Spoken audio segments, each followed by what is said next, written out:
નમસ્કાર મિત્રો, સ્વાગત છે તમારું ગુજરાતી ખેડૂત યુટ્યુબ ચેનલમાં। આજના સમાચાર વિશે વાત કરતા પહેલા જો તમે અમારી ચેનલમાં નવા છો તો નીચે લાલ કલરનું સબસ્ક્રાઇબ બટન આપેલું છે તેને દબાવીને બાજુમાં રહેલા ઘંટડી બટનને પણ દબાવી દેજો, જેથી મારા આવનારા તમામ વિડીયોની માહિતી તમને મળતી રહે। પીએમ મોદીની મુખ્યમંત્રીઓ સાથે મીટિંગ।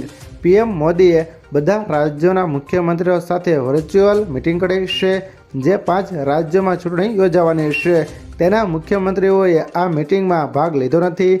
પરિણામે પશ્ચિમ બંગાળ, કેરળ, તમિલનાડુ, આસામ અને પુડુચેરીના મુખ્યમંત્રીઓ અનુપસ્થિત રહ્યા છે। મીટિંગનો મુખ્ય ઉદ્દેશ પશ્ચિમ એશિયામાં ચાલી રહેલા સંઘર્ષની અસરને ધ્યાનમાં લઈને દેશમાં ઈંધણ પુરવઠો અને તૈયારીઓનું મૂલ્યાંકન કરવાનો છે। શુક્રવારે ભારતીય રૂપિયો સૌથી નીચલા સ્તરે પહોંચ્યો છે। સવારના કારોબારમાં રૂપિયો અમેરિકા ડોલર સામે 33 પૈસા ઘટ્યો છે, જેના પરિણામે હવે ડોલરનું મૂલ્ય 94.29 રૂપિયા થયું છે। અમેરિકા, ઇઝરાયલ અને ઈરાન વચ્ચે ચાલી રહેલા યુદ્ધના કારણે અત્યાર સુધી રૂપિયામાં 3.5% ઘટાડો થયો છે। સાથે જ કાચા તેલનો ભાવ $100 પ્રતિ બેરલથી ઉપર પહોંચ્યો છે। ત્યારબાદના અગત્યના સમાચાર વિશે। ગુજરાતની મહિલાઓને પણ મળશે દર મહિને 1000 રૂપિયા। પંજાબમાં આમ આદમી પાર્ટીની સરકાર દર મહિને 18 વર્ષથી ઉંમરની ઉપરની દરેક મહિલાના ખાતામાં 1000 આપે છે। જો એક ઘરમાં 3 મહિલાઓ હોય તો ત્રણેયને અલગ અલગ 1000 મળે છે। અરવિંદ કેજરીવાલ ગુજરાતની જનતાને અપીલ કરી કે ગુજરાતમાં પણ આમ આદમી પાર્ટીની સરકાર બનાવો તો અહીં પણ દરેક મહિલાના ખાતામાં દર મહિને 1000 જમા થવાના શરૂ થઈ જશે। સોના ચાંદીના ભાવમાં મોટો ઉછાળો।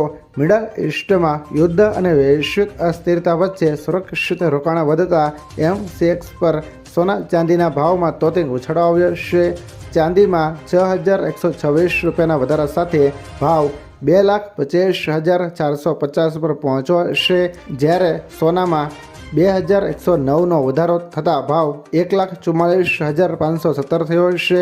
નિષ્ણાંતો મુજબ ઈરાન અમેરિકા તણાવ અને તેલના વધતા ભાવને કારણે રોકાણકારો બુલિયન માર્કેટ તરફ વળ્યા છે, જેનાથી આગામી દિવસોમાં હજુ તેજી આવી શકે છે। ત્યાર પછીના સમાચાર વિશે વાત કરીએ તો પીએમ નરેન્દ્ર મોદી ગુજરાત આવશે। આગામી 31 માર્ચે પીએમ મોદી ગુજરાત પ્રવાસે આવશે। રાજ્યની પ્રજાને વિકાસ કાર્યોની ભેટ આપશે। તેઓ ડીસામાં લગભગ 25,000 કરોડના વિકાસ પ્રોજેક્ટનું રોકાણપણ અને ખાતમુહૂર્ત કરશે। સાણંદમાં સેમિકન્ડક્ટર પ્લાન્ટનું રોકાણ પણ કરશે। ગાંધીનગરમાં સમ્રાટ સમપ્રીત સંગ્રહાલયનું ઉદ્ઘાટન કરશે, જે રાજ્યના ઐતિહાસિક અને સાંસ્કૃતિક વારસાને ઉજાગર કરશે।